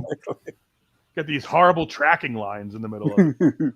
All of a sudden, it's like, I wonder what the hell that was. I was like, oh, nothing. It was nothing. Keep going. That's how it came from the store. Yeah, it's like that scene when Peter Griffin and runs over I think it was the coyote and Peter Griffin are in the car, and they run over the Roadrunner. And Peter Griffin goes, "What is that? What was it?" And the coyotes just go, "Just keep driving. Just keep driving. Don't worry about it." And just keep riding. Just keep playing the game. Smile and wave, boys. Smile and wave. Yeah, that was the weird thing about these. What they're doing with these comics. I gave up on mainstream comic books. I did too. It wasn't an abrupt thing, but it was like from like 2016 through 2018. There was just a pulling back on my part till the point where I just was completely severed. Well, mine was mostly about just the stories. They just got repetitive. Well, Marvel actually, there's a very clear demarcation point where you can just stop reading because Jonathan Kirkman did that amazing New Avengers multiverse arc that fed into the the revamped Secret Wars in 2016, and that was such a great story. But that story ended with the death of universes 616, the main Marvel universe, and whatever the absolute or the ultimate universe was, I think 1910. And so everything that's happened since that has been on technically a new or a different Earth that Franklin Richards created that is not 616. So, and coincidentally, that's when like present day Marvel and all the things that we complain about with Marvel really kind of kicked in after that. So just, read up through Kirkman's Secret Wars and then you can just stop after that. Robert Kirkman or... No, I'm sorry, not Kirkman. I said Hickman. I meant. I'm sorry. Hickman. Okay. Yeah, just kind of like it's that's my main thing with anything when I'm watching anything is like it starts to get repetitive. I just tune out. Well, I think Zach said that showing up at the shop every Wednesday is an addiction, and like all addictions, it can be defeated through interruption. The very first time you don't show up at your shop on a Wednesday makes the very next time much easier. Exactly. Yeah, it gets easier and easier not to go. And I just kind of just weaned away from it. 2016, early 17 is where I started to notice that, comics just felt weird and they weren't fun. I didn't really have a context to put it in because this is, before I started listening to all the reviews and the perspectives online. But yeah, by 2018, there was just very little there. And the problem with like superheroes and stuff, mainstream, is for me it was very much like Darth Vader going from James Earl Jones's voice to Hayden Christensen's voice. Once I heard Hayden Christensen's voice coming out from the helmet at the end of Revenge of the Sith, now in my mind's eye, when I go back and watch the original movies, even though it's James Earl Jones's voice, I hear in my head Hayden Christensen's voice, and all of Darth Vader's dialogue sounds less intimidating and more whiny and petulant. And so like now I go back and I watch the original movies and I don't really get into them because I'm hearing Christensen's voice. And so it was kind of like that with comics. Like once you interrupt the suspension of disbelief that you have to uphold just to believe the very idea of superheroes, as soon as you interrupt that, suddenly the very concept of putting on spandex and just walking around the city, unless it's you guys, watching guys get whacked in the Bronx, it just seems so silly. The idea of grown men like walking around, like how many nights is Batman or Daredevil, quote unquote, patrolling where friggin' nothing happens? What a miserable life that must be, just driving around the city all night like a cab driver. Well, they established very well that there's always something happening in Gotham City. For sure. And the Hell's Kitchen is just basically hell. Right. I've been there. It's not hell. It's nothing. I don't know why it's more like Hell's Kitchen. Yeah, it's just like, it's just a regular place. Mm. Poverty, everywhere else. It's just like anywhere else. If you live in New York, you kind of get used to that kind of place.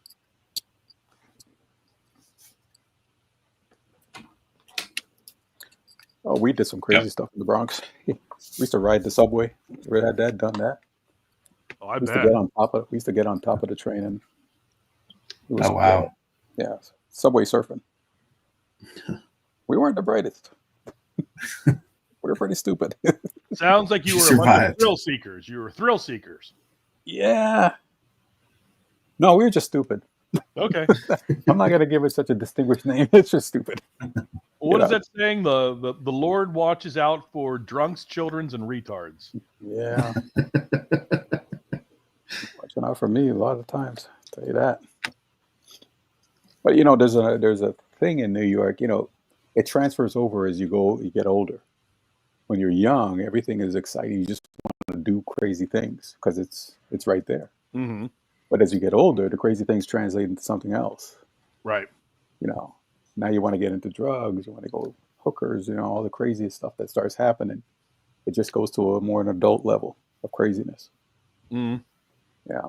But so you really got to keep your head straight in that place, or else you're gonna do some really dumb things.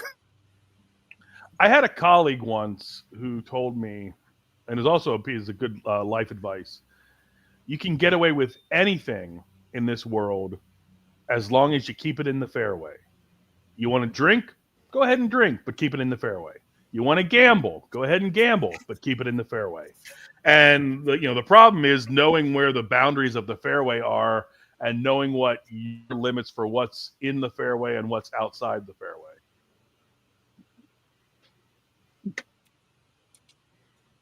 That's a guy that spent a lot of time on the golf course. Yeah. Hit the ball, drag George. Like, where are you? You're up in you're upstate, right? I'm in Northeast. That's looking good, Roy. I'm an East Coaster. Yeah, I'm down in South Carolina right now. Okay. Just came up from Florida. I don't know South Carolina very well, but I used to summer in OBX every year. I like North Carolina.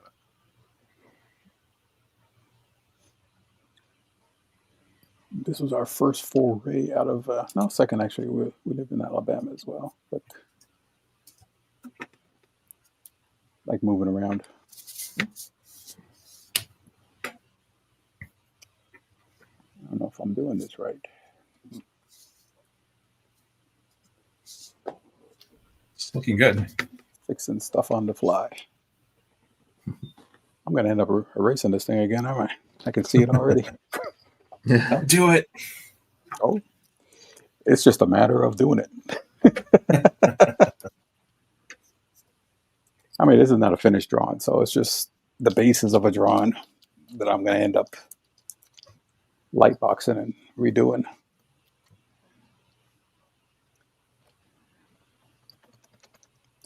You guys ever want to get rid of stuff? This is a good eraser to get. It's called Vanish.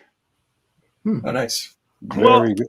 Very good for getting rid of pencils, and when your pencils stay on the paper, like like a shade, Right. this will actually lift a lot of that.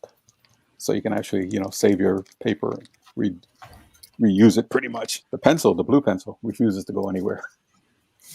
You said something earlier that I found profound, and it's gonna be kind of like the life lesson I take from this show. That when it's time to erase something, erase it. Don't look.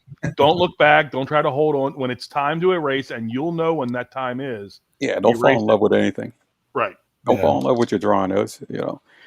I've seen people chase like bad things for a long time, and they just sit there and they mull over, and it's like it's not going to get any better. Just redraw it. Right. It'll take as much time to redraw it.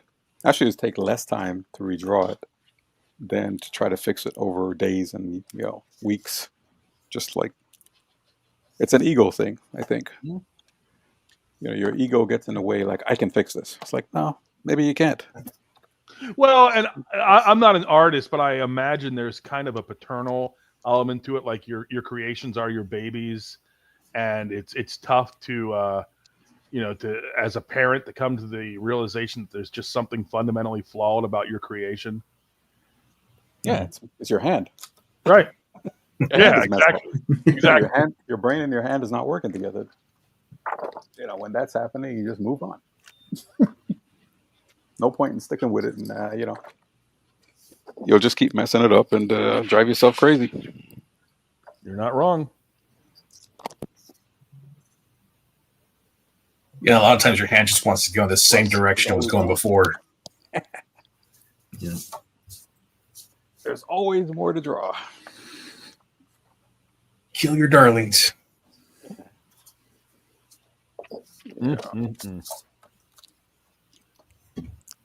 Now, who's that, Art? This would be the White Queen. Okay. I went in a totally different direction. I was thinking, do you guys remember Andromeda from the Legion? It was the early 90s Legion where they were trying to come up with an analog character for Supergirl. So Laurel Gand was a descendant of Mon-El, and she took Supergirl's place in the Legion. No, I'm not. I was more of a Marvel guy. I was never really a DC guy. I found DC kind of silly for the most part. Just it was a style that they established. I didn't really. It seemed childish to me. Right. I mean, it's the when you watch a cartoon made for kids, it's very wide open. The scenery is very monochromatic. It's not a lot of complication in it. Right. Everything's very simplified. That's kind of like what DC was to me. There was a lot of simplified colors, buildings, houses. Everything just looked very simple, and it never appealed to me. Yeah. Marvel from an early age was shooting for the world outside your window kind of thing. Exactly. So Marvel, was doing an attempt at realism from a very early age, where DC was more like fantastical. It was like gods on earth, and that's not to suggest that there isn't gritty realism in DC and that there isn't mythic gods among men in Marvel, but that the focus was realism versus the fantastical. Yeah, definitely. And both the realistic and the fantastical are on display in the current internet sensation 7 Amens Before Sundown by Tom. There you go. Oh my God, what a segue. How about that, huh? Trying to get it there. All roads lead the room, baby. It's not an easy thing to do to come on and advertise. How am I doing? You're doing great. You're doing good. Doing great, man. I saw you on, where was it, Katie Dids? Oh, yeah. She was terrific, man. She devoted a lot of time to me and my little book. I'm very grateful to her. Everybody that's hosted me has been it's I was saying earlier how it hasn't been a single negative experience, and I've been invited on a lot of shows to come on and pitch my book, this one included, and everyone's been very welcoming. Good conversation with people who like the same wackadoo goofball shit that I do, and it's been a lot of fun, man. Yeah, thanks. like I was mentioning Rob Hunter not that long ago, and it's like I kept on telling him, you need to go on a lot of channels and just pitch your stuff, because if you don't, nobody knows you. You might think you're well known, but nobody knows who the hell you are. So you got to make yourself. And even if they do know you, who cares? In reality, nobody cares. It's like, all right, what are you selling? To me, it's the same. It's like when somebody comes online, I'm like, first thing I think of is, all right, what do you got to sell? Well, and go ahead. I'm sorry, I cut you off. But it's like when you watch like the guys that do like Nerdrotic and them, they don't sell anything, so they get very boring and repetitive very quickly. Yeah. Whereas you guys, you're selling something, so you should be selling that thing at least 25% of the time while you're online. And it's like Alec Baldwin in Glengarry Glen Ross. Always ABC, always be closing. That's what Jim Lee said. Yeah, and there's something to that. Yeah, Jim Lee told David Williams, and David Williams told the story on Graybeards. He said Jim Lee, he doesn't just say it; he does it in the drawings. He said, "This is what I draw like for myself, but this is what I draw like for comic books." Mm-hmm. And he said, "Every panel always be selling. Right. Every panel needs to sell whatever you're trying to sell. Don't just like do a boring panel of people talking. Make it sell." Right. And that's a great philosophy when it comes to comic books. It's like, that makes a lot of sense. I never really thought about it that way, but that is a great philosophy. Yeah. Just put as much as you can into that one panel.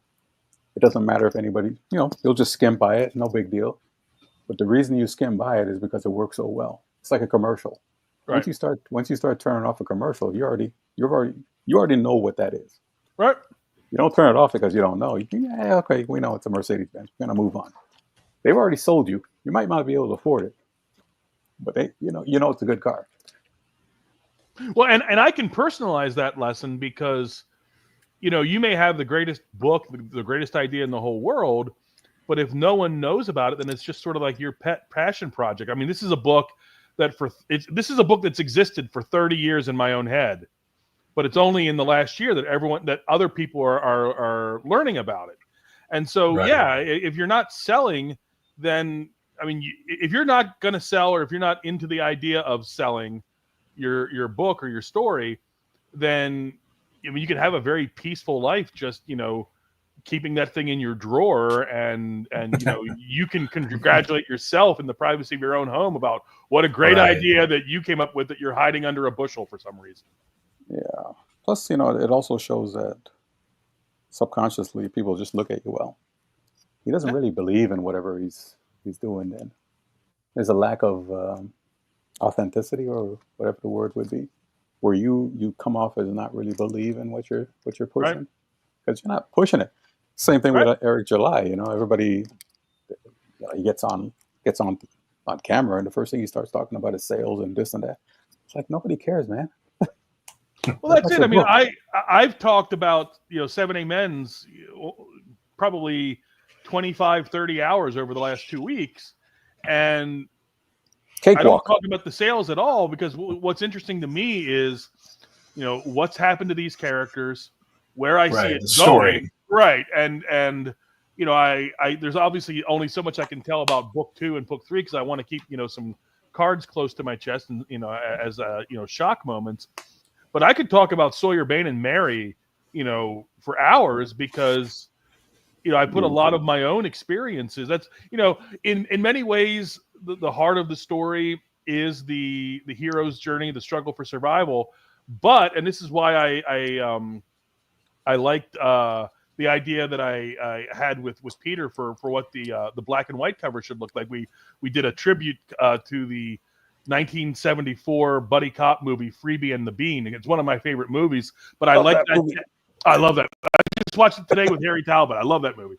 But what I like about it is the tagline, above all, it's a love story. Because at the heart of all the vampire and the gunslinger shit, this is a story about two people. And what they thought their relationship was, what their relationship really was, how that is actually a surprise to both of them because they were both seeking something totally different from the relationship than what they thought they were seeking. And then the realization over the course of this book and the second book, spoiler alert, the realization to both that, man, my marriage was not what I thought it was at all. I came into it for a totally different reason than I thought I did. And where it's left me now is a totally different place than I thought I'd be.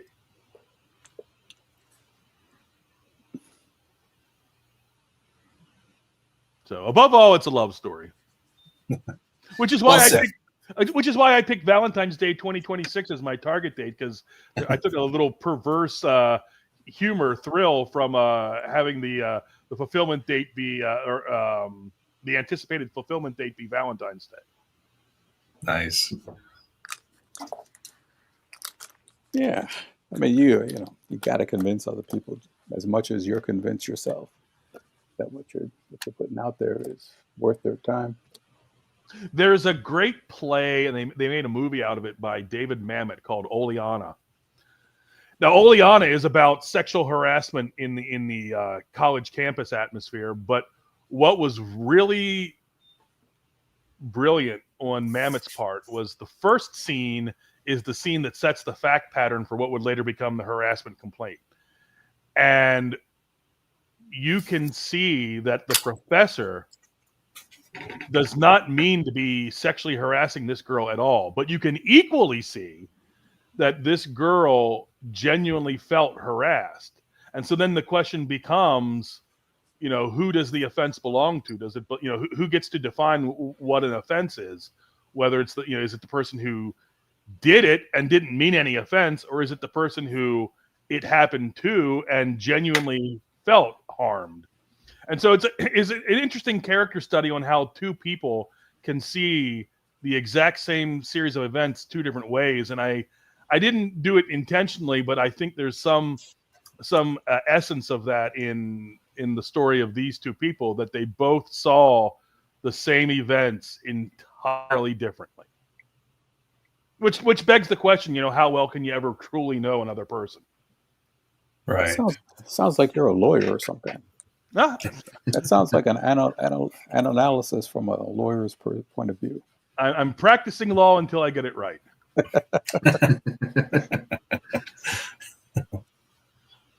Have you ever, the guy that wrote Fight Club? Oh, yeah. Polachek. Polachek. Yeah, have you ever seen him on Joe Rogan? I have not, but I bet that would be a great interview. Watch that. I'll look it This up. guy goes through his writing process and how he creates everything. He said that what he would do was he would get invited to parties, Mm-hmm. and he would just sit back and watch and listen to the people talking, because Right. most of the types of parties he went to was the higher ups.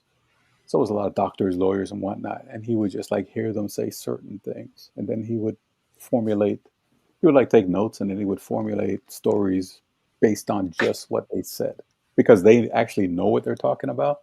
So there's it's not like somebody's just fantasizing about, oh yeah, if I did this, and I'd kick his ass. It's none of that crap. It's like, Right. it's like he said he was listening to a doctor describe an autopsy, Mm-hmm. and he came up with a whole bunch of stuff. And I think did he write 7? No, I don't believe he did. I don't know for a fact that he didn't, but my memory. He put what he heard from that guy into one of his books that turned into a movie. Okay. He said it was I think ahead. one thing that would come from that exercise is getting an ear for how real people talk, because people talk in real life like they talk in the movies. Everything in a movie, because there's an economy that comes to making a movie. You've got 120 minutes, so you don't have a whole lot of time for extraneous stuff. So every scene serves the plot, every line of dialogue serves the plot. And in real life, that's not the way it is. I used to say that David Lynch movies they weren't surreal, they were hyper real, because that's what happens in real life. Is you have some rando come into a scene, talk about something completely unrelated to the existing plot, and then just pass out of the scene. You have real life has random events and randomness that's not at hand in most Hollywood movies. But Lynch, the weird stuff that makes a Lynch movie is in many ways more realistic than, like a very politely written Neil Simon comedy where every line is just perfectly scripted.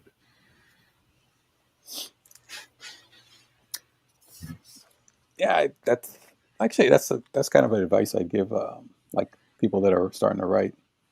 I'd say once you get your scenario and your plot going, create a bunch of characters. Mm-hmm. Have them start their day at home or wherever, and then at some point they intersect with the other characters. Right. But they don't actually do anything with them. They just kind of pass through. But their story will dictate how they react or act to whatever's going on at the time, so that you get like something authentic out of those characters, even though they're just throwaway characters. Right. They could be main characters, but if it's just like a background character, you don't want to just see some guy with a weird hat walking by. You're like, why does that guy got that weird hat? How did he decide that hat was going to be what he's going to wear today? Right. So there's like a story behind it, but you don't show that. You just right. Well, Gene Siskel said once that one of his tests for whether to give a movie a thumbs up or a thumbs down was, is this movie more interesting than a documentary of the same actors having lunch would be? And there are some movies like maybe I don't know, a Jack Nicholson and John Voight movie where it would be fascinating to watch Nicholson and John Voight just have lunch and talk over the lunch table. And if that's more interesting than the movie starring them would be, then it's probably not very well written. Yeah, you'd be surprised how the most mundane, boring things can be very interesting. That's right. I mean, I watch a lot of people make stuff online. Furniture, knives, just very boring stuff. But it's it's fascinating because they know so much about what they're doing. The mundane actually tells you more about a person than the substantive or the substantial. Because, all right, let's talk politics just for 1 second. Let's say I find out that you voted for so and so. Okay, what does that tell me about what does that tell me about you? It tells me you voted for so and so, but so did half the country. But what you like to eat, where you like to go on vacation, what the last great book you read. Vacation? Yeah, exactly. What is this word you just said? That's the mundane details that make up a person, because we are all just a collection of mundane details. Yeah, that's why I was saying, the cross at the intersection of all these characters would be very interesting. It's like maybe you watched the new, was it the Invincible? Anybody? Well, I've seen the first couple episodes, but I'm way, way, way far behind. Well, they have it. If you read the comics, I'm not sure if you did or not, but they had the scene where his father is fighting Invincible, and he's just destroying everybody. But then they come back to a scene in the next season that something happened in that scene when his father was destroying him. I think in either the second season or the first season, but in the third season they revisit that scene again and what happened to those people. And they did like 2 or 3 episodes of that. And, it's Kirkman actually wrote something about those people that he was able to go back and make a whole extra couple of books out of, basically. That they managed to turn into a couple episodes in a cartoon. Wow. It's really weird, It's like I said, I was listening to that Pollincheck guy, and he's like, you write these people in the background, you don't know, you're never gonna hear anything about them, but you just see them, and there's something weird about them, or something interesting about them, and they complete the scene because they're there. Mm-hmm. And if you don't write it properly, You just get a bunch of people standing around, taking direction from a director, and they kind of like look this way, look that way. So they're not actually living in the scene; they're just kind of there. You're not wrong. It's like your character here. Like when he comes in as he's searching for his wife, there's got to be something about him in his past that's going to make everything that goes forward really interesting. Well, yeah, absolutely. There's a defining point in his life. I allude to the fact that he was a gunslinger, but at a point before the book starts, something really terrible happened on his last job that caused him to change the direction of his life, and that one incident kind of set the whole trail of dominoes going. Nice. I love this cover. That's Graham's cover, and man, he captured what I was going for to a T. It looks like a 1968 movie poster that you'd see in a slightly disreputable theater. Yeah. This would be a great T-shirt. Is it a kind of theater? One of those theories you got to swamp out the place first. That's right. And then they bring in the family and charge you $3 to watch 4 movies. There you go. 42nd Street, back in the 70s. That was Oh, you know what I'm talking about with Grindhouse. Oh yeah. I'm old, man. I'm 60 years old, so. I'm 55. How old are you? 60. I'm still the whippersnapper. Yeah. And then you got these 2 young pups here.